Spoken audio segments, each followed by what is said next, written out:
besoin de toi plus que toute autre personne et plus que toute autre chose. Nous soupirons après, Seigneur, te voir te manifester dans ce culte. Ce peuple n'est pas venu voir quelqu'un, mais il est venu pour toi. Nous demandons que tu le parles. Nous demandons que tu l'instruis. Nous demandons, Seigneur Dieu, que tu l'orientes prophétiquement. Prière à ce que tu puisses nous oindre.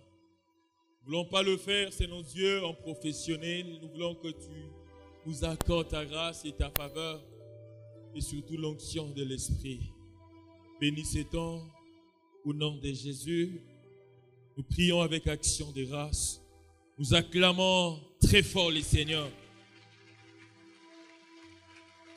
Je disais, nous acclamons Adonai. Acclame comme quelqu'un qui aime Dieu. Acclame comme quelqu'un qui veut vivre des choses dont ton œil n'a point vu. Tes oreilles n'ont jamais entendu parler. Et ton cœur n'a jamais ressenti. Que cela t'arrive à cause de ces offrandes d'acclamation. Que les dieux d'Abraham, d'Isaac et de Jacob, et surtout de Jésus, qu'il te bénisse. Alléluia. Alléluia. Que le nom du Seigneur soit béni. Tu vas saluer la sœur ou le frère qui est à ta gauche ou à ta droite. Tu vas lui dire quelque chose de fabuleux, de merveilleux, venant surtout du fond de ton cœur. Moi, je vous salue dans les précieux noms de Jésus. Que Dieu vous bénisse abondamment. Alléluia. Et je rends grâce à Dieu pour ces temps qu'il nous accorde de pouvoir parler de sa part ce soir. Et je bénis également mon Père spirituel ainsi que Maman Blanche pour cette marque de confiance et cette opportunité qu'ils nous ont encore donnée pour apporter en cette soirée la parole. Je crois, comme notre papa l'a toujours dit, c'est pas parce qu'on est meilleur, parce que dans la foule de Jean-Baptiste, il y avait toujours Jésus. Alléluia. Et c'est comme l'apôtre Paul dit, c'est peut-être l'élection de la grâce. Non seulement l'élection, mais une élection qui s'est faite dans la grâce de Dieu. Pour ne pas dire, ce sont nos compétences, ce sont nos valeurs, loin de cela. Alléluia. Que mon Dieu vous bénisse. Vous êtes un peuple merveilleux. Je suis venu bénir quelqu'un ce soir. Je disais, vous êtes un peuple merveilleux. Sans plus tarder, est-ce qu'on peut se tenir debout? Nous allons lire la Bible. Dans un moment, on va évoquer beaucoup de choses. Mais nous allons essayer de synchroniser cela avec les temps qui nous est déjà imparti. Et on va demander à ce que la grâce de Dieu nous accompagne. J'aimerais aussi que notre frère qui joue au clavier nous accompagne. Genèse 48, nous allons lire le premier verset jusqu'au 6e. Genèse 48, la Bible dit, après ces choses, l'on vint dire à Joseph, voici ton père est malade. Et il prit avec lui ses deux fils, Manassé et Ephraïm. On avertit Jacob et on lui dit, voici ton fils Joseph, qui vient vers toi, et Israël rassembla ses forces et assis sur son lit. Jacob dit à Joseph, le Dieu Tout-Puissant m'est apparu à Luz, dans les pays de Canaan. Il m'a béni. Dis avec moi, il m'a béni. Il m'a dit, je rendrai fécond. Je te rendrai fécond et je te multiplierai. Je ferai de toi une multitude de peuples. Je donnerai ce pays à ta postérité après toi, pour qu'elle le possède à toujours. Maintenant, les deux fils qui te sont nés au pays d'Égypte, avant mon arrivée vers toi en Égypte, seront à moi. Dis avec moi, seront à moi. Ephraïm et Manassé seront à moi comme Ruben et Siméon. Mais les enfants que tu as engendrés après eux seront à toi. Ils seront appelés du nom de leur frère dans l'héritage. Lisons Romains Romains 8, le verset 15. Et vous n'avez point reçu un esprit de servitude pour être encore dans la crainte, mais vous avez reçu un esprit d'adoption par lequel nous crions tous Abba Père. Nous lisons également Galates 4, le verset 5. Afin qu'il racheta ceux qui étaient sous la loi, afin que nous ressuscitions l'adoption. Nous allons lire également Éphésiens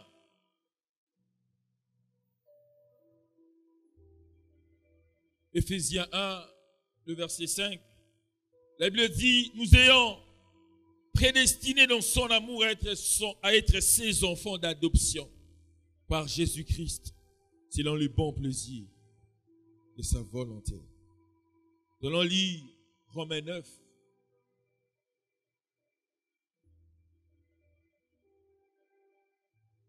Le verset 4. Qui sont Israélites, à qui appartiennent l'adoption et la gloire, et les alliances, et la loi, et le culte. Que Dieu bénisse sa parole. Il y a des versets qu'on va évoquer tout au long de cet exposé. Que Dieu nous bénisse abondamment. Alléluia. Nous sommes dans notre culte d'enseignement. On va parler sur un thème que Dieu va vraiment te visiter au travers de cela. Et je sais que beaucoup vont, après ce thème, prier et chercher Dieu. Et Dieu va se manifester. Alléluia. Vous savez, dans la Bible, il y a des sujets qui touchent à Dieu directement. Il y a aussi des sujets qui touchent aux enfants de Dieu directement. Le plus important entre Dieu et ses enfants, c'est Dieu d'abord. Parce que Dieu est Dieu, même sans ses enfants, même sans ses fils, même sans bien-aimer son peuple. Alléluia. Mais les enfants que nous sommes, les fils que nous sommes, le peuple que nous sommes, que nous formons, sans Dieu, nous ne représentons aucune valeur. Voilà pourquoi mon thème de cet après-midi est le suivant. L'adoption et ce bénéfice. Dis à ton voisin, l'adoption et ses bénéfices. Nous allons parler de l'adoption et ainsi nous allons parler de tout ce qui est bénéfice qui s'attache à cette notion de l'adoption que la Bible nous parle. D'abord, j'ai aimé une chose, ce que l'adoption dont nous serons en train de parler n'est pas seulement une vertu ou un avantage ou un bénéfice que nous avons dans la foi en Jésus. Mais l'apôtre Paul nous donne une révélation en ce qui concerne l'adoption. Il dit qu'il bénit Dieu. Il le bénit parce qu'il sait une chose. Que l'adoption que nous avions bénéficié en Jésus, en plus d'être un fait, c'est tout un esprit qui existe. Et cet esprit fait en sorte qu'il y ait encore des gens dans les temps qui doivent être adoptés. Parce que c'est un esprit qui ne va jamais mourir. C'est un esprit qui a la nature éternelle comme tous les autres esprits de Dieu que Ésaïe 11 nous dit. L'adoption dont nous serons en train de parler, c'est comme dans Ésaïe 11. Ésaïe dit, il y a un esprit de crainte de Dieu. Il y a un esprit de l'intelligence. Il y a un esprit de discernement. Il y a un esprit de la sagesse. Il y a aussi un esprit de la force. Et la prière que je fais pour toi ce soir, c'est que ces esprits qui forment l'esprit de l'Éternel s'attachent à ta vie. Je disais que ces esprits s'attachent à ta vie.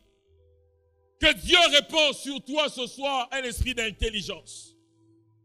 Toi qui se vois être dépourvu de l'intelligence, que Dieu te donne l'intelligence. Une intelligence surnaturelle, capable de te rendre capable de produire ce qu'aucun homme ne peut produire. Et il dit, il y a aussi un esprit de force. Cet esprit-là travaille dans les gens comme des Samson. Quand ils ont la force, c'est que la multitude pour eux ne représente rien. La majorité pour ces genres de personnes ne représente rien.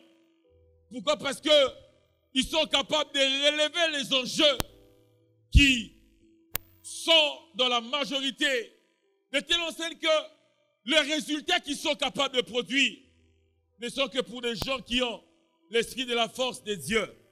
Je prie que Dieu te donne la force ce soir et qu'un esprit de force se repose sur toi. Il y a aussi un esprit de crainte de Dieu et la Bible le dit. Cet esprit respire la crainte de Dieu parce que Dieu, quand il respire, il libère l'air qu'on appelle la crainte. Et ma prière ce soir est que cela s'attache à ta vie.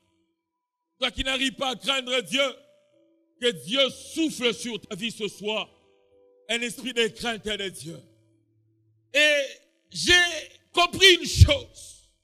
Dans la lignée ou dans l'alignement de ces esprits, il y a aussi un esprit qui doit s'ajouter. Dis avec moi, c'est l'esprit d'adoption. Dans Romains bien-aimé 8:15, l'apôtre Paul dit qu'il prie le Dieu de ses pères, qu'il nous donne un esprit d'adoption. Et il dit, quand il nous donnera cet esprit, la beauté ou le travail que cet esprit fera, il dit au travers de cet esprit, moi et toi, nous serons à mesure de crier Abba Père. Dis avec moi Abba Père. Vous allez remarquer que c'est que l'apôtre Paul est en train de dire, ça n'a pas sa place dans l'ancienne alliance. Parce que ce n'était pas tout le monde appelé Dieu Père. Pourquoi? Parce qu'il n'y avait pas encore l'adoption par le sang de Jésus, par l'offrande que Christ s'est donné à la croix. Et l'apôtre Paul comprend les enjeux spirituels que la croix représente.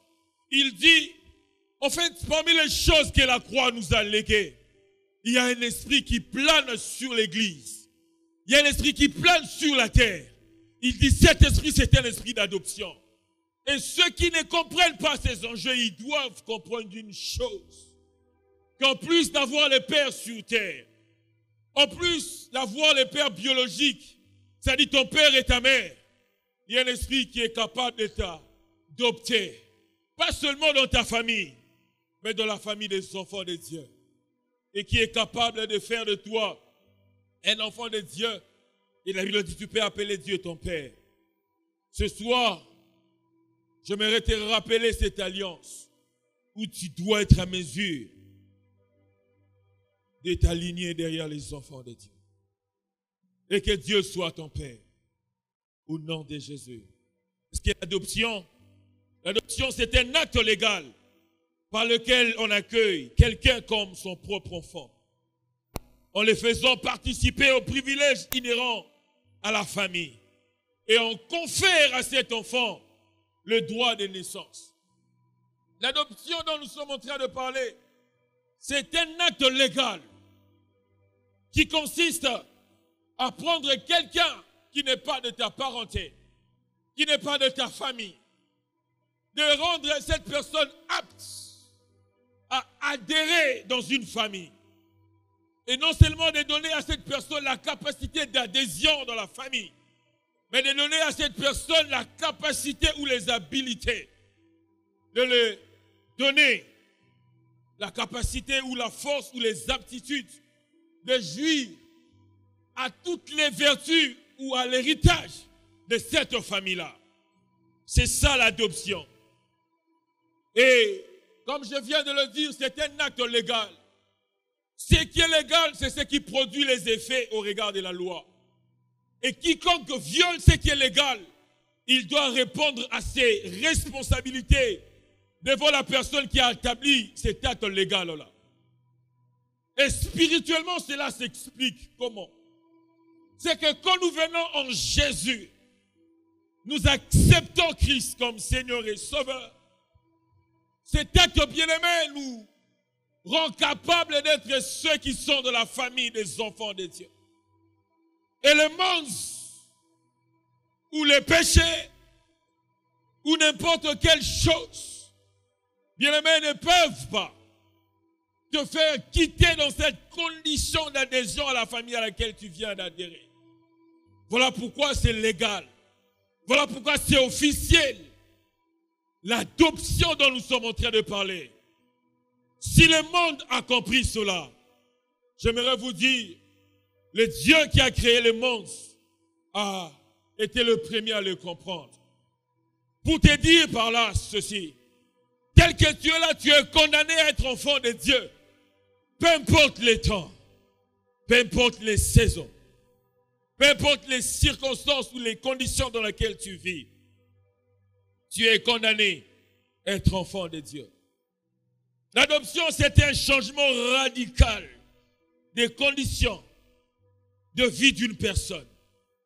Et la condition dans laquelle tu vas exister, cette condition fait de toi un enfant de Dieu. Voilà pourquoi Paul pouvait dire à Timothée, Timothée, mon fils, bien-aimé que j'ai engendré. Timothée n'était pas le fils légitime de Paul biologiquement, mais c'était son fils qu'il avait engendré. C'est-à-dire, il y avait une relation de source entre Paul et Timothée. Tu ne pouvais pas parler de Timothée sans pour autant te connecter à sa source qui est Paul. Et c'est ce que l'adoption vient faire dans la vie de quelqu'un ce soir. On ne pourrait pas parler de toi si on ne parle pas de Jésus. Et Christ est fier de te présenter à Dieu dans Jean 17. Il dit, Père, de tous les enfants, de tous les fils que tu m'as légués, j'ai perdu aucun d'entre eux, si ce n'est que celui de la perdition. C'est-à-dire, même Jésus-Christ, il était fier de te présenter à Dieu quand il fait la prière sacerdotale, parce que c'est un sacrifice. Et il dit à Dieu, j'aimerais rester la source de tous ces enfants que tu m'as donnés. Et rassure-toi, Dieu, je n'ai perdu aucun d'entre eux. La bonne nouvelle que j'ai pour toi, c'est que tu ne vas jamais te perdre. Parce que ta source est sûre. Je disais, ta source est sûre que c'est une source qui ne va jamais se perdre.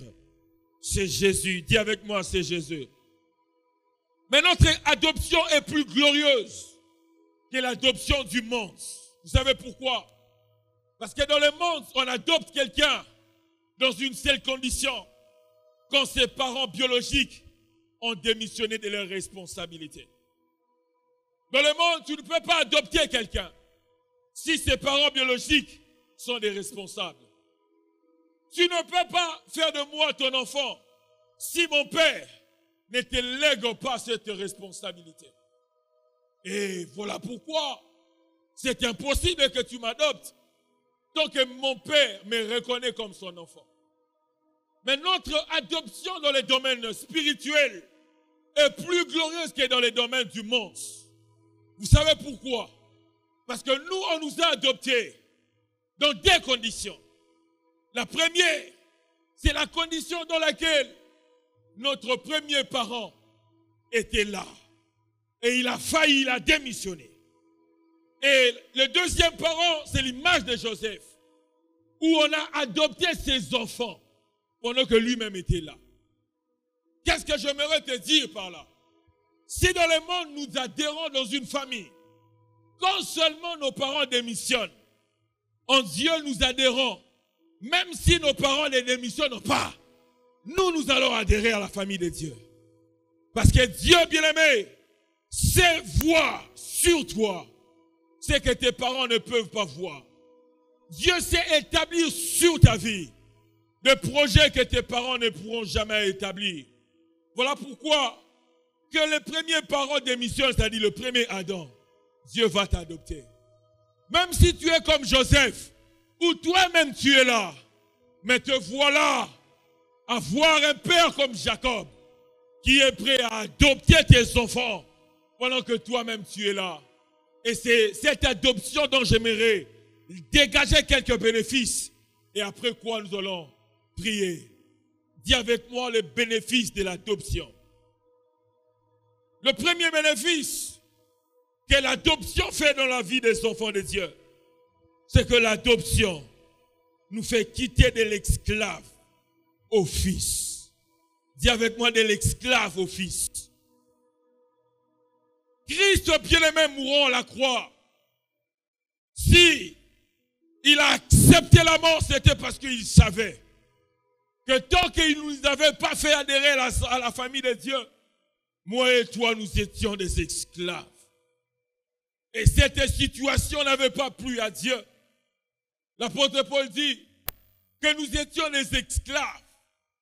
Et toi et moi, nous savons les plus grandes caractéristiques des esclaves, c'est qu'ils n'ont pas d'héritage. Non seulement ils n'ont pas d'héritage, les esclaves sont parmi les personnes qui vivent sur la terre, mais qui n'ont pas de volonté. Leur volonté, c'est la volonté de la personne ou des personnes qui ont les dessus sur leur vie. Et la Bible dit de moi et de toi ceci. Avant que Christ ne vienne, nous étions esclaves dans ce monde. Nous étions esclaves du péché. Nous étions esclaves des lois établies. Nous étions même esclaves de la malédiction. David a dit, moi et toi, nous sommes nés dans le péché. Nous sommes conçus dans l'iniquité. Le lien qui nous a donné la vie pour que nous venions sur ces mondes de cosmos et ces mondes physiques, la Bible dit que ce lien-là était un lien de malédiction. Et c'était ce lien-là qui a établi notre condition d'esclave. Mais gloire soit rendue à Dieu, parce que Dieu n'a pas voulu nous laisser dans cette situation des esclaves. Il nous a libérés, bien-aimés, de cela. Quand tu es adopté dans une famille, sache une chose, la condition antérieure est éliminée, elle est effacée. C'est une nouvelle condition qui doit maintenant s'appliquer. Et la Bible dit que c'est pour la liberté dans Galates. C'est pour la liberté que Jésus-Christ nous a affranchis. Nous étions esclaves parce que Dieu n'était pas notre papa. Dieu avait un peuple à lui. Il est dit que le salut vient des Juifs. C'est-à-dire, on reconnaît que Dieu était d'abord un Dieu des Juifs. Je crois que vous vous rappellerez même de cette femme grecque syrophénicienne. Un jour, elle a demandé à Jésus de guérir sa fille. Écoutez ce que Christ lui dit. Jésus lui dit, on ne peut pas donner le pain des enfants aux petits chiens. Et la femme dit à Jésus, Maître, n'est-ce pas que ces petits chiens-là mangent même les miettes qui tombent sous la table? J'aime au moins la révélation de cette femme-là. Parce qu'elle avait compris une chose, que c'est Jésus dont je vois, c'est Jésus qui est devant moi. N'est-ce pas qu'il est venu pour me libérer de la malédiction de la maladie et me donner surtout la guérison. Et regardez la façon dont elle qualifie la guérison. Elle dit, la guérison des nations, c'est comme des miettes, des pains qui tombent sous la table. Au moins elle avait raison, parce que Jésus-Christ a parlé de pain. Elle a parlé de miettes de pain. C'est vrai, la différence entre les miettes et les pains, je ne pense pas que c'est dans la nature de ces deux choses. La différence, c'est dans le volume, n'est-ce pas? Quand tu manges les pains, tu manges les pains. Mais quand tu manges les miettes de pain, c'est-à-dire que tu manges une chose qui a la même nature que le pain, mais qui, la différence est établie seulement dans la quantité.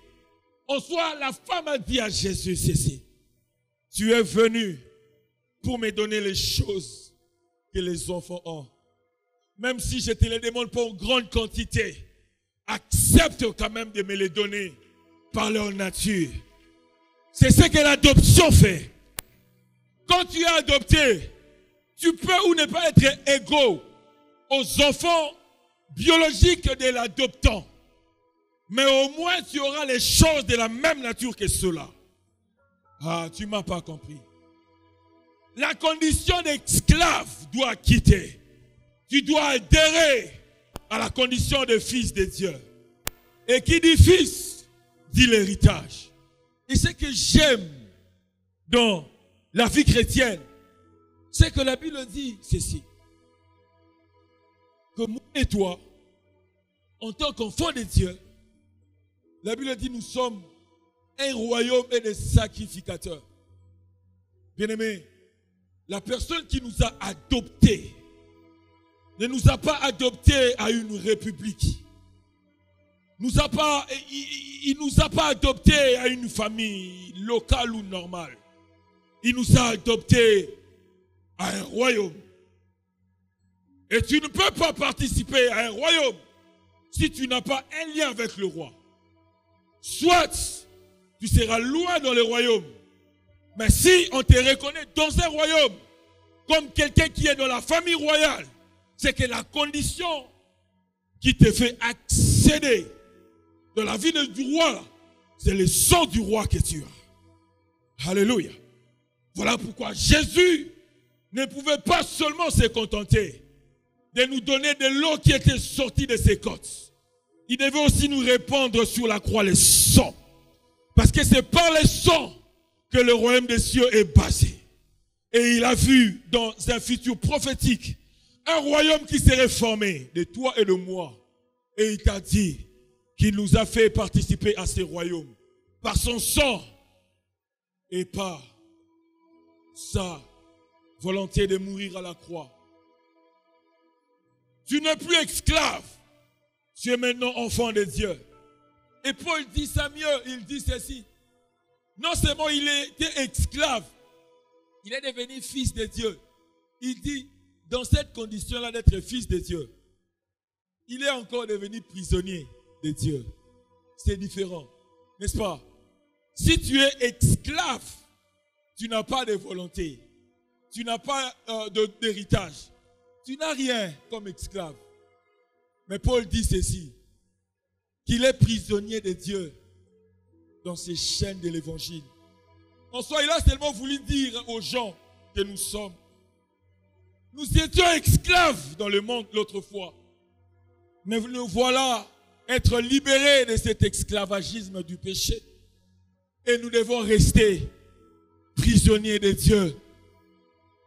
La liberté dont il parle, ce n'est pas une liberté de tout faire. Mais c'est une liberté où nous devons maintenant comprendre que nous devons rester dans la condition de prisonniers dans les chaînes de l'évangile. Alléluia. Pourquoi? Parce qu'il sait que si tu es seulement fils oisivement, il se peut que tu perds la connaissance des fils. Il te demande d'être prisonnier. Parce qu'une fois, Christ a dit dans une parabole, il y avait un fils qui avait quitté les toits de son père. Il est parti dilapider les biens de son père. Voilà pourquoi Paul maintenant il comprend cette dimension et nous dit, même si nous sommes affranchis de notre condition d'esclave et qu'on nous adopte à la famille des enfants de Dieu, il nous en supplie de rester prisonniers de Dieu. Alléluia. Tu dois rester prisonnier de Dieu. C'est-à-dire tu dois aimer Dieu plus que tout. Tu dois t'attacher à Dieu. Parce que c'est pour cela que Christ t'a affranchi. Et ce que j'aime bien aimer, c'est que quand un esclave est affranchi, c'est que la condition change. Imaginez-vous un peu, quelqu'un comme Esther, si tu l'avais connue esclave et qu'elle est déjà devenue reine,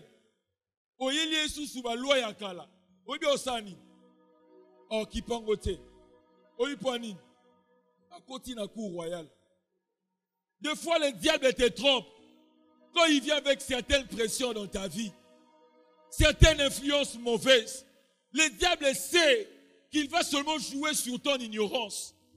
Si tu sais que tel que tu es là, tu vaux la croix de Dieu, le diable ne peut pas se moquer de toi. Il ne peut pas se moquer de toi. Quand déjà bien-aimé Joseph n'est plus prisonnier de Potiphar, S'il devient prisonnier de Pharaon, il faut faire attention. Parce que dans quelques instants, sa vie va changer. Ah, tu ne m'as pas compris. Si Joseph est prisonnier de Potiphar, la femme de Potiphar peut encore demander à Potiphar de jeter Joseph dans la prison. Mais ce qu'on dit à Joseph a commis prisonnier à Pharaon, Kéba. Asasou sous le la prisonnier à Potiphar. Alléluia. Pour te dire que le diable, il t'attaque de fois parce qu'il veut tout simplement jouer à ton ignorance. Si tu connais ton statut, il ne va pas se jouer de toi. Et la prière que je fais pour toi ce soir, c'est que tu dois reprendre la connaissance des fils de Dieu. Tu dois comprendre ces enjeux et tu dois comprendre que la condition a changé. Dis avec moi, la condition a changé. La situation a changé. L'Ecclésiaste dit il y a 3 à 4 choses sous la terre ou sous les ciels qui m'étonnent. Il dit que c'est premièrement un fou qui règne à la place d'un sage. Il dit aussi c'est quand une servante règne à la place de la reine. Et il dit c'est quand un esclave dirige quand un prince doit diriger. Ça étonne bien aimé l'Ecclésiaste. Quand toi qui es prince, quand toi qui es sage, quand toi qui es censé être la reine, à ta place, une servante, bien aimé, quelqu'un qui n'est pas censé régner, il règne. Ecclésiaste dit ça lui étonne. Je suis venu te responsabiliser ce soir. Ne permets plus à ces choses-là de régner. Ne permets plus à ces choses-là de régner. La Bible dit la folie des vieux consiste à prendre des vases qui sont inutiles, à faire de cela des vases d'honneur. Mais si un vase qui n'est plus un vase, bien aimé, qui est un vase utile, ne sait pas que c'est un vase utile et qu'il se laisse être fait ou utilisé par n'importe qui, c'est fini. Tu perds ton utilité. Reprends ta posture. Reprends ton identité des enfants de Dieu. Tu n'es pas censé être comme tout le monde. Tu n'es pas censé faire comme tout le monde. À bon entendeur. À bon entendeur. Mais j'aime une chose. Parmi les avantages de l'adoption, c'est la saison. Dis avec moi la saison. Voilà Genèse 48. La Bible dit ceci. Jacob est malade. Et dans sa maladie, il remarque une chose. Quand il est venu en Égypte, Joseph a déjà 2 enfants. Le problème avec Jacob, c'est que les enfants que Joseph a eus en Égypte, c'était des enfants que Joseph a eus avant que lui, Jacob, le père de Joseph, ne vienne.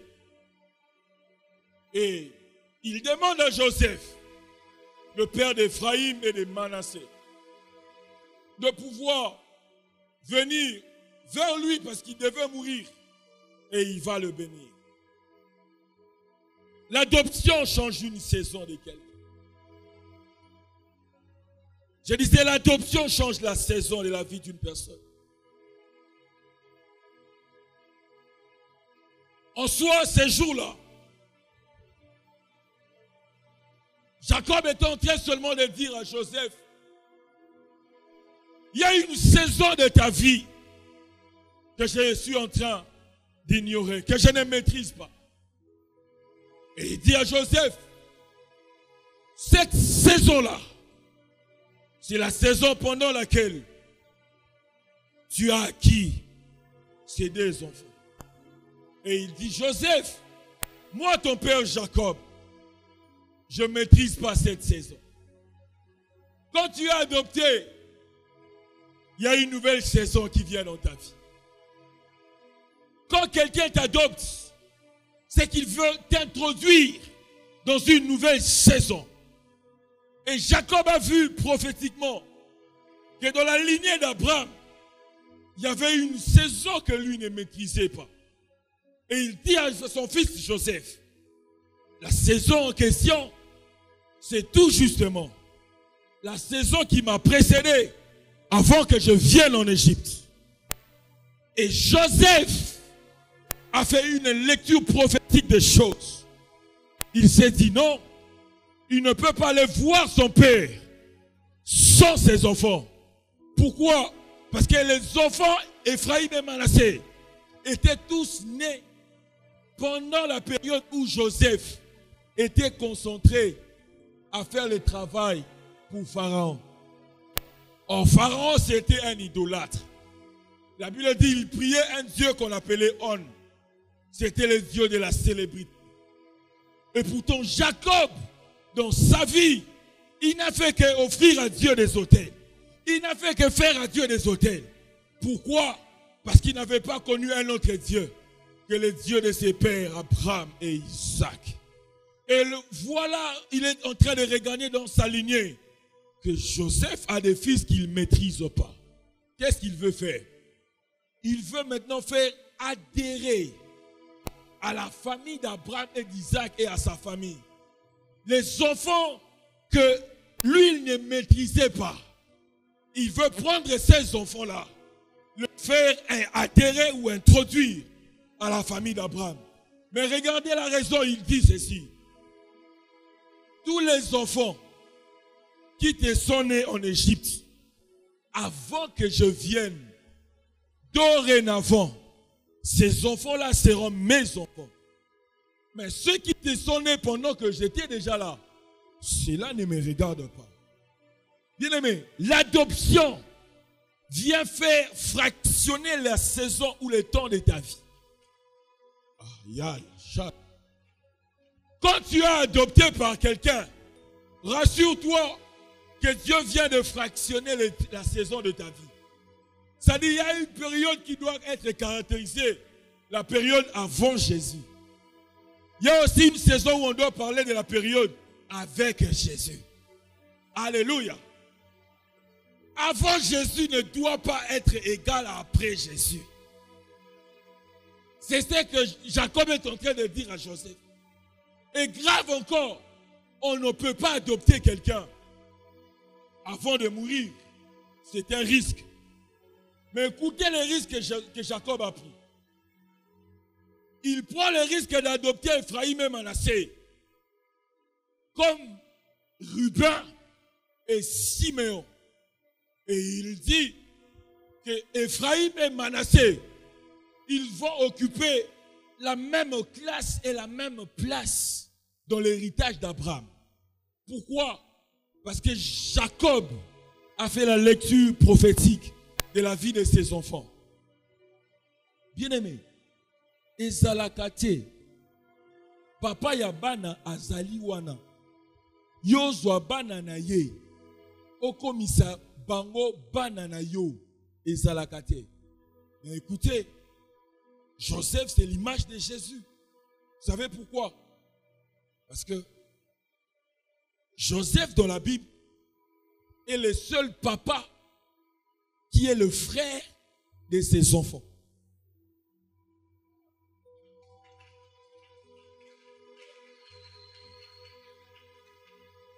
À part Jésus et Joseph dans la Bible, il n'y a pas un papa qui n'est pas le papa seulement de ses enfants, mais il est aussi le frère de ses enfants. Voilà pourquoi pendant que Jacob a adopté Ephraïm et Manassé, il n'a rien fait. Pourquoi? Parce qu'il avait compris que l'héritage qui devait lui revenir, c'est l'héritage que Ephraïm et Manassé vont partager.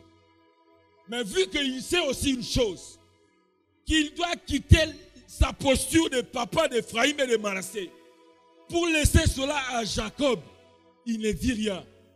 C'est ce que Jésus-Christ a fait, sachant que lui-même, il devait avoir la plus grande part de l'héritage de Dieu. Sachant que s'il ne te laisse pas la place, toi et moi, nous n'aurions rien. Même quand Dieu est venu nous adopter par Jésus, par Joseph, Jésus-Christ n'a rien dit. Et Esaïe dit, c'était une brebis qu'on amenait à la boucherie pour l'attendre. Tout ce que la brebis l'a fait, elle n'avait pas parlé. Parce que ce que la brebis en a lobby, et s'il tu n'as pas la brebis on a bakolé sous-souté.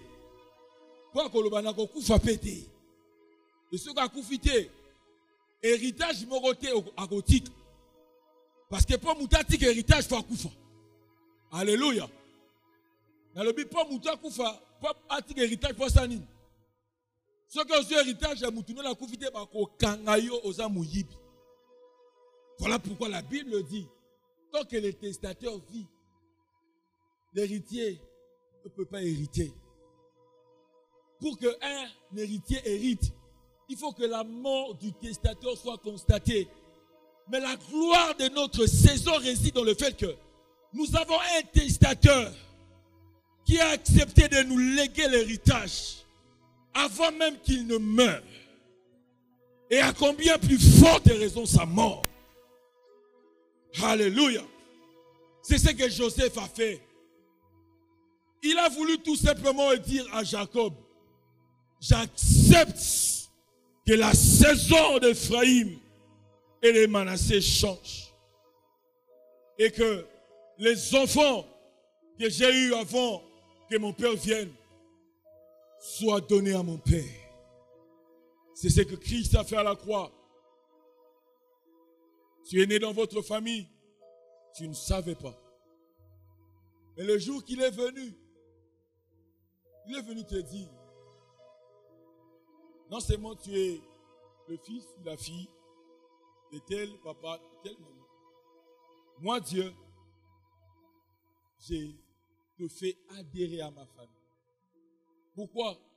Parce qu'il veut changer la saison de ta vie. Parce qu'il veut changer la saison de ta vie. Moi, j'aime la saison. Vous savez pourquoi? Parce que la saison, c'est parmi les éléments principaux du temps.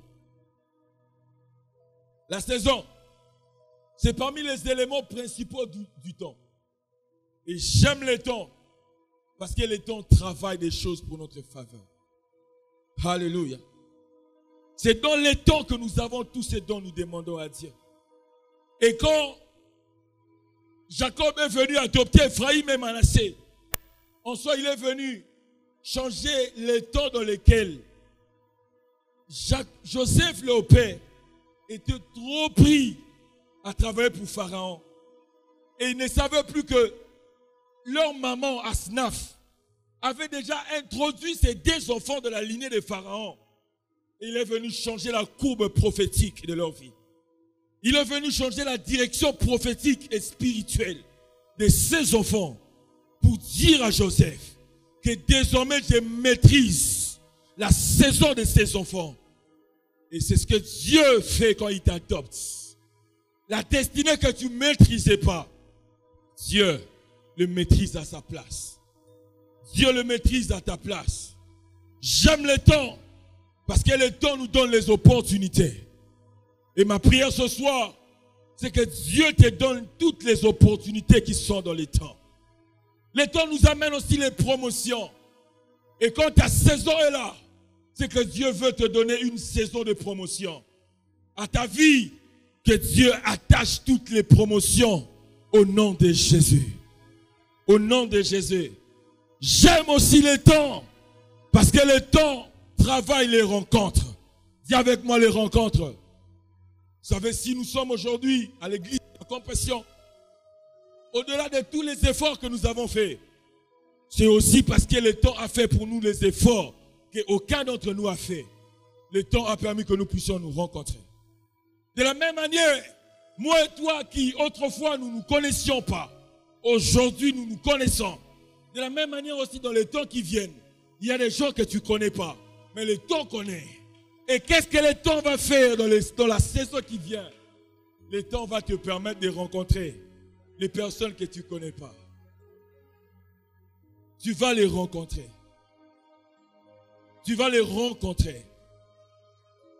Ton Dieu est le Dieu des rencontres. Et cette année, tu vas rencontrer ce Boaz-là qui va changer ton statut. Tu vas rencontrer cette personne-là qui va te donner le travail. Au nom de Jésus. Au nom de Jésus. Tu vas rencontrer cette personne-là qui va consoler ta vie. Parce que c'est celle-là que Dieu a placée sur ton chemin. C'est ce que la saison fait. Parce que la saison est un élément du temps. Et quand tu es adopté par Dieu, Dieu maîtrise les temps et toutes les saisons. Il va permettre à ce que les rencontres qui sont dans les temps, il va les placer dans ta saison. Et tu vas vivre cela. Parce que tu as adopté de Dieu. Que cela s'attache à ta vie. Au nom de Jésus. Au nom de Jésus. La saison te permet d'épouser de nouvelles opportunités. La saison te permet de changer la situation de ta vie. Si tu es dans ta saison, personne ne peut t'arrêter. Et David dit, en ce qui concerne la saison, il dit, tu es comme un arbre planté près des courants d'eau. Et tu es comme cet arbre-là, non seulement qui est planté près des courants d'eau. La Bible dit, tu ne verras jamais ton feuillage flétrir. Tu ne pourras jamais produire le fruit conditionnellement à la condition dans laquelle tu es. Pourquoi? David dit ceci, tu vas porter le fruit dans ta saison. Alléluia. Ça dit le temps, Dieu va le maîtriser. Et dans ton temps, il y a une saison idéale où Dieu va te planter quelque part jusqu'à ce que tu produis des fruits. Et ces fruits-là seront vus et seront remarqués. Et alors, tu vas connaître que Dieu t'a introduit dans une nouvelle saison. Et j'aime une chose. La Bible dit, tu es comme une plante que l'Éternel a plantée. Imagine-toi, aux Andes, c'était Oyolobo, Kwanzambe et Loni. Est-ce que yo goye ba saison? Est-ce que yo goye batan? Batan non sa vie sa batan na yo. Parce que lobo Kwanzambe ebi makambo batan tina ba saison. Je te vois en train d'essuyer les larmes de tes yeux. Il y a des gens qui sont en train de pleurer beaucoup ces derniers temps. Peut-être que tu t'es marié, mais tu t'es mal marié. Peut-être que tu travailles, mais tu te rends compte que ce travail-là ne comble pas totalement tes besoins. Peut-être que tu étudies, mais tu te rends compte que tu passes le temps dans tes études. Je suis venu te dire, il y a une saison qui vient. Cette saison va remplacer le temps que les sauterelles ont dévoré.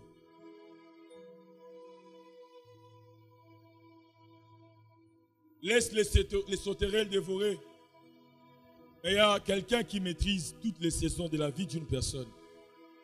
Il va remplacer, dis avec moi remplacer, toutes les années que les sauterelles ont dévoré.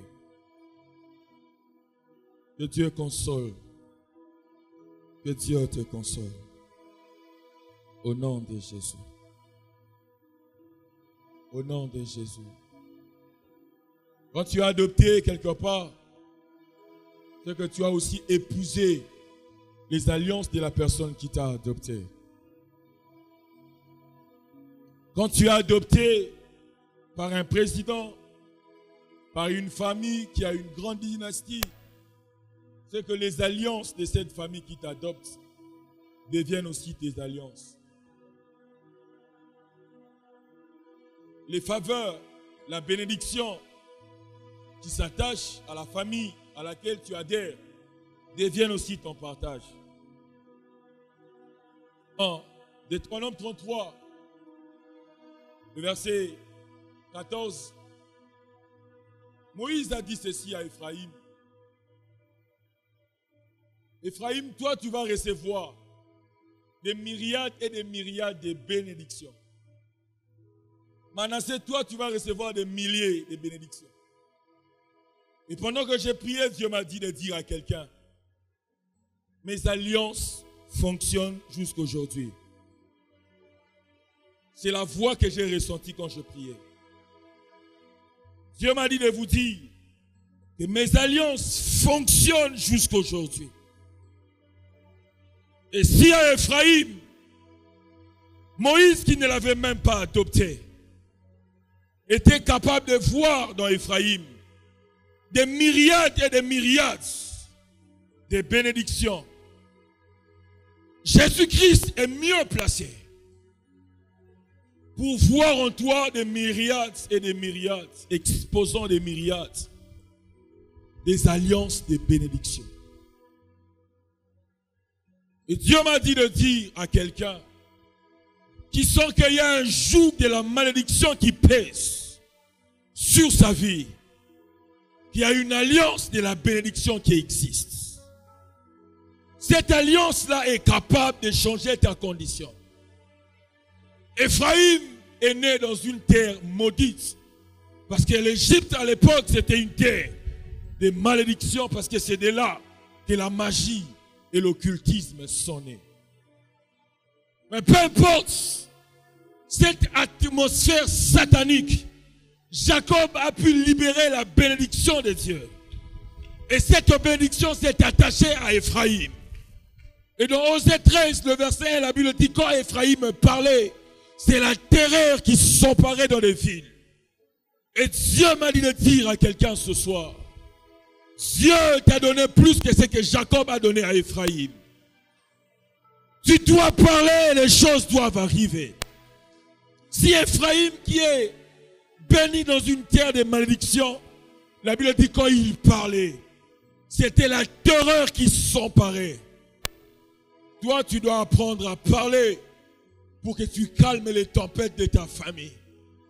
Pour que tu calmes les circonstances difficiles de ta famille. Il y a des mauvais liens héréditaires qui doivent ce soir tomber.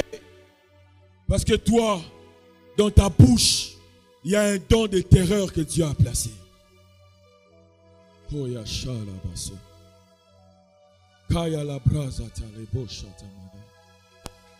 Les autres points qui restent là, peut-être une autre fois. On va prier ce soir. On va prier. Tu vas prier.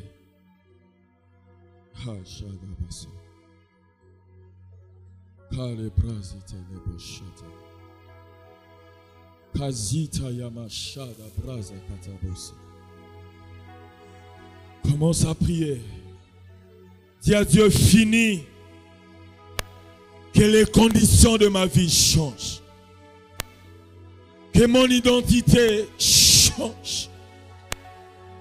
Que ma saison change. Plus qu'Ephraïm, donne-moi des myriades et des myriades de bénédictions. Que Dieu conclue une alliance de bénédiction avec toi ce soir. My God. My God, my God. Goya Shanda Mazete. Oroso Prada Gaya Mache de Zege. Mande prote kaido sosite man. E prodo conta e brazita yamagaya shandege. My God. My God. My God.